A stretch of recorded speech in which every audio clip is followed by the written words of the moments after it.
reasons that utterly escape everyone involved, you're listening to A Bipolar, a Schizophrenic, and a Podcast. Here are your hosts, Gabe Howard and Michelle Hammer. Hello, everybody, and welcome to A Bipolar, a Schizophrenic, and a Podcast. My name is Gabe Howard, and I'm bipolar. Hi, I'm Michelle, and I'm schizophrenic. And we're off hiatus, kind of. There's lots and lots of stuff happening in this bipolar's life, and there's lots and lots of stuff happening in, can I say this schizophrenic's life? Go ahead. In this schizophrenic's life, and we had to regroup and revamp and pay attention to just a whole bunch of shit, because it turns out, as we said in the hiatus message, making a weekly podcast is really hard. It's much more challenging than you would really think that it is. It amazes me how many people are like, well, what? You and Michelle just talk for 20 minutes. That's it, right? Yeah, I wish that was just it. Yeah. I wish. Editing the show, making the graphics, writing the descriptions. Oh my God. It was just, how long do you think we spent on the back end for every minute that people actually heard? So much more. I don't even know. Far too much. Far too much. Far too much. That's what I'd say. Far too much. So we got busy, we got overwhelmed, and we almost snapped and killed each other, but we didn't. We didn't. We're both alive. We didn't kill each other. Because we are mentally ill. But we don't kill. Right? Michelle has a shirt. And where can you buy that shirt? You can buy the shirt, I'm mentally ill and I don't kill, at schizophrenic.nyc. That's where you can always buy your stuff. Longtime listeners of the show are like, no shit, Michelle. No. Yeah, no. Shut up already. We're already well aware of that. Stop plugging your website every single time. We know this, Michelle. Shut the fuck up already. Jeez, seriously, shut up. So the show is going to revamp in the next week with a new name, because we can't call it A Bipolar, a Schizophrenic, and a Podcast anymore, because our dearest Michelle will no longer be on every episode because she is going off to bigger and better and greater and more kick-ass things. She just has way too many projects and she is annoyed by me. And before she becomes a stereotype and stabs me to death in my sleep, we had to move forward. Michelle, what are you up to? What are some of the projects that you're going to be working on? Well, I'm working on the movement of I'm mentally ill and I don't kill. I have a TED Talk coming up. I'm popping up with the business Strong 365. Everything is going on. Work with Fountain House, work with the gallery. Michelle, do you have any words of wisdom for the new co-host of the new show so that she survives and doesn't kill me? Ignore Gabe. Don't take any of his advice. And when he starts going on, like, monologues, cut him off after the first minute. Otherwise, he'll go for 20 minutes. And then he'll complain that you didn't ask him a follow-up question. That's probably because you zoned out in the first minute, and then you have no idea what he said for the next 19 minutes. So you can't possibly even ask him a follow-up question because you have no idea what he just said. So what you're saying is, I talk too much. Just a little bit, Gabe. You talk a little bit too much, don't you think? I have a podcast. I'm a speaker. Isn't talking in the job? But you never shut up. You gotta let somebody in. Everybody will learn about sleep hygiene all they need. Sleep hygiene actually means this. Let me tell you all about sleep hygiene. Sleep hygiene is so great. Sleep hygiene. So what is sleep hygiene, Gabe? Well, sleep hygiene. It's really important because if you don't have good sleep hygiene, you're not going to have a good day. I've learned so much about sleep hygiene. Would you say that sleep hygiene is your least favorite topic? Yes. What was your favorite topic? Gabe having sex with 23 people in a day.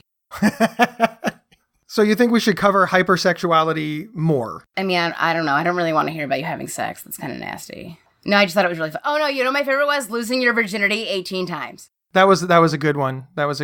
I do feel somewhat bad about it, but, you know, you can't change the past. You can always look forward. What a typical answer. Like, yeah, I just got into a car accident with some manslaughter with my car accident. But, you know, you can't look back. You can only look forward. The person's already dead. Know better, do better? That's what every murderer says that. You can't look back. You can always look forward. I killed them. That's in the past. Let me look to my future. I'm a good person now. Did you just... What if every person that was charged on murder said that on the witness stand? That was in my past. Are you comparing hypersexuality to manslaughter? I'm just like, your reasoning behind that. Well, that was in the past. You know, you can't change the past. You gotta look to the future. Every murderer probably said the same thing. Well, that murder, that was in the past. In the present and in the future, I'm not gonna murder anyone. Remember that time we got in a fight and I was like, I'm really mad about it? And you're like, Gabe, I said I'm sorry. It's over. Whatever, I didn't listen to the story about the Yenta. I don't know what a Yenta is. That is the question that I want to ask you and that I'm hoping that we can resolve finally. On our last pseudo show, can you please, God, tell me what a Yenta is? A Yenta's a person who gossips. Oh, I'm a Yenta. Yes, you're a Yenta. So are you, because I'm gossiping to you. That's true. Yeah. We're kind of Yentas. We're co-Yentas. Co-Yentas. Michelle, I am always going to love you. I think that you are one of the coolest people that I have ever gotten to work with, and I'm looking forward to working with you in the future. You are welcome to stop by whenever you want. You can come play with my dog. It was 75 episodes of awesome. And frankly, I didn't think that a bipolar and a schizophrenic with our type A personalities and desire to yell and scream a lot would ever make 75 episodes. Hats off to you for tolerating me that long. Seriously. All right. After the break, we will be right back. This episode is sponsored by BetterHelp.com. Secure, convenient, and affordable online counseling. All counselors are licensed, accredited professionals. Anything you share is confidential. Schedule secure video or phone sessions, plus chat and text with your therapist whenever you feel it's needed. A month of online therapy often costs less than a single traditional face-to-face session. Go to BetterHelp.com/Psych Central and experience 7 days of free therapy to see if online counseling is right for you. BetterHelp.com/Psych Central. We're here with Jackie Zimmerman, who is going to be taking over co-hosting duties for Michelle Hammer. Michelle is awesome, and she's super going to be missed, and I'm glad that we got to say goodbye, and I'm glad that she's going to be sticking around. Jackie, how do you feel about following Michelle Hammer? I feel like those are some huge shoes that I have to attempt to fill. Michelle is a great co-host and so good at what she does. Candidly, I'm a little nervous, but feeling good. You don't need to be nervous. You just do you. And remember, if anything goes wrong, I'm the only constant. So it must be my fault. Jackie, let's talk about you for a minute. Yeah, let's do it. I love talking about myself. Who is Jackie Zimmerman? I don't know. How do I answer that? I love it because this means we get to find out together. Let me ask like a more pointed question. Does Jackie Zimmerman have tattoos? Jackie Zimmerman has a lot of tattoos. All right, so that's pretty badass. Does Jackie Zimmerman have blue hair? At most times, Jackie Zimmerman has at least some blue hair. Some blue hair. So this show is now hosted by a redhead and a blue-haired young lady. Yeah, we love America with our hair. I like that the show has continued the old man, young woman motif that we had going for all of these episodes. Like, it would have been nice if I could have found like a 60-year-old woman and I could have been the young one. But, you know, you millennials are just everywhere. Just everywhere. We are, and we're aging. I'm an elder millennial, so I'm on the older aspect of the millennials. So I bridge the gap between the oldies like you, but also the young ones. I have no idea what to say to that, except to inquire, and I really think the listeners want to know, do you eat avocado toast? Oh, do I eat avocado toast? Yeah, I make avocado toast. I could live on avocado toast. Avocado on everything. Isn't that like the true sign of a millennial? Okay, pro or con, pumpkin spice latte? If it makes you happy, spice on. But does it make you happy? At times it does. I won't say all the time, but there are times that I would enjoy. I'm more of a caramel macchiato kind of a person, but, you know. Pro or con, pumpkin spice condoms? Uh-oh. Do we need flavored condoms? Is that a thing? Don't we have like all kinds of flavored condoms? I feel like this is a little bit out of my wheelhouse. I don't know a lot about flavored condoms. I must have missed that time in college, I guess. Whether or not you yourself care about pumpkin spice condoms, do you think the world needs them? I think that if it brings joy to people in this world, pumpkin spice your life. Pumpkin spice up your life. Oh, I feel like somebody needs to buy that and trademark it. That was a Spice Girls reference. I like how you have to tell people because that's the elder millennial thing. Like the younger millennials are like, what the hell is she talking about? You are a roller derby girl. I am-ish. So I am. Okay, am-ish. But I am also kind of on a leave of absence as of right this moment. And to make sure that our listeners understand, when I say roller derby girl, I don't mean like fangirl that goes to all of the whatever they're called when you run around in a circle. I mean, like you were out there. Like, what was your position? You knocked people over. You got knocked over. You're just a badass. Yeah, I did all those things. I was a blocker, which means I did that. I blocked people with my body, and it was fun. It was so fun. It's such a great sport, and it's not a bullshit sport. It's not something where everybody just goes out there and flails about. Like, it is an organized sport. There's a governing body of roller derby. There are leagues in 100 different countries. I mean, it is a super legitimate thing, and we're constantly trying to get people to see us as a legitimate sport. And so part of that is having an extensive rule set, having safety regulations, doing all of these things that make it so that way people can't just look at our sport and be like, oh yeah, that's like, you know, badminton on ice. It's not a real thing. But explain to people how roller derby is nothing like the pop culture reference that I thought it was when I first found out that you were a blocker in roller derby. Like, I wanted to know what your wrestling name was. So, roller derby names are still a thing in some leagues. It's like an alternative personality. It's like a persona. Yeah, or like a alter ego. Haha, that's it. It's an alter ego. Alter ego, yeah. Were you The Rock? I can see you being The Rock. I don't know if I'm offended by that, or I think I might be a little bit offended by that. But he's a badass. He's awesome, and he has a lot of tattoos. That's why I thought about it. And he's super famous. But he's also a big, bald dude. And I mean, I'm not big or bald or dude. So, I mean, anyway, so when I first started, picking your derby name was a really big deal. It takes a lot of time to find one. You have to compare it up to a database. In our league, you could not have the same derby name as anybody else in the world. So imagine naming your child and having to give it a unique name that nobody else in the world has. It's very difficult. So derby names are a big deal. Derby names are also one of those things that kind of makes the sport not look legitimate. So there's a move away from derby names. So now people on their uniforms are using their last names or their first names, but there still is a pretty heavy emphasis on derby names. What was your derby name? My derby name was Amelia Spare Parts. Amelia Spare Parts. That is it.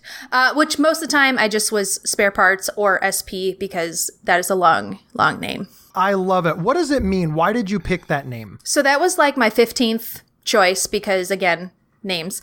But the reason why I picked that is because the spare parts part of all of this is a throwback to all the abdominal surgeries that I've had where I had my large intestine and my rectum and my appendix removed. So I look at all those things sort of like spare things that I didn't really need. So that's where the spare parts comes in. They just yanked them out and replaced them with something better. They didn't replace them at all. I just don't have them.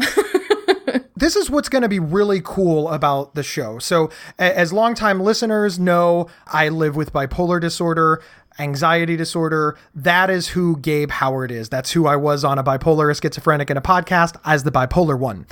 You're not schizophrenic. You don't live with schizophrenia. And in fact, you don't define as having mental illness, like severe and persistent mental illness, but you're completely in the mental health issue, mental health crisis space, and you know a lot about mental health, and you've had a lot of physical challenges in your life. Can you sort of tell our listeners what qualifies you to co-host a mental health show? You know, that's a great question. And sometimes I'm not even really sure what I'm doing here because talking to Gabe, I'll realize there's a lot of things that I don't know about this space. And everything that I know about schizophrenia, I learned from Michelle on this podcast. Like, this is a space that I have lived in, but not necessarily spent a lot of time learning about. Whether that's right or wrong, it is what it is. And part of that is because I have been distracted, we will say, for the majority of my adult life from living with chronic illnesses. So I have multiple sclerosis. I had very severe ulcerative colitis, which resulted in removal of those things that I told you about earlier. So those are things that I fought, battled, almost died, the whole tragic story, all the jazz. And through that process is obviously, well, I guess it's not obvious. Not everybody comes out the other side of that with severe, persistent depression. But I did, because I guess I'm lucky like that. So in that whole thing, the whole thing of being sick, I don't know, maybe you feel this way. You kind of got to pick something when there's 40 things going wrong. You pick one and you're going to focus on one or two. And I chose MS and UC when I was very sick. And a lot of that resulted in very poor mental health and declining health and increasing depression and increasing suicidal ideations and all of these things. And so once my body got healthy is when I started focusing on my mental health. And I have been focusing on that as much as I can, given the limitations of my body since then. So I have spent a lot of time talking about mental health in terms of mental health in its conjunction with chronic illness and how the mind-body connection is real and how healthcare and providers need to focus on that. So I don't know that I'm necessarily qualified for this job, but I am passionate about those two things, and I have a lot of experience of my own in the last 13, 14 years of living with these things, and I know a lot of people, and I know a lot of people in the chronic illness space who deal with depression and anxiety, so I have a pretty large repertoire of knowledge on the topic, but I wouldn't say that that makes me, we'll say, expert. If expert is the right term, is expert the right term? Probably not. Lived experience is a real thing though, right? And that's what makes this show so exciting. Your lived experience is completely different from mine. One of the things that you said is while you were fighting physical health, you ignored your mental health, and that could have turned out poorly. And while I was fighting my mental health, I ignored my physical health, weighing 550 pounds. No. But I was so concerned about what was going on in my head and trying to stay alive that I didn't give a shit about my body. And you did the opposite. And there's so much that I don't understand. And I appreciate that there's so much that you don't understand. And we're going to talk it out on upcoming episodes. Now, we have to change the name. Now, we can no longer call it A Bipolar, A Schizophrenic, and a Podcast because unless you're willing to do something to maybe give yourself schizophrenia so we don't have to change the name? You know, I think that if I could figure out how to give myself schizophrenia, I would probably make a lot of money because then maybe we could figure out how to undo schizophrenia. That is an excellent point. While you're working on that, we'll change the name. We're not going to tell you the name. But next week, when the podcast launches, there'll be a new name, a new co-host, but the same loud redheaded guy. So we will see everybody next week on whatever the hell we name the show. Which we already know, we're just not telling you. Ha ha! You've been listening to A Bipolar, A Schizophrenic, and a Podcast. If you love this episode, don't keep it to yourself. Head over to iTunes or your preferred podcast app to subscribe, rate, and review. To work with Gabe, go to gabehoward.com. To work with Michelle, go to schizophrenic.nyc. For free mental health resources and online support groups, head over to psychcentral.com. The show's official website is psychcentral.com/BSP. You can email us at show@psychcentral.com. Thank you for listening and share widely.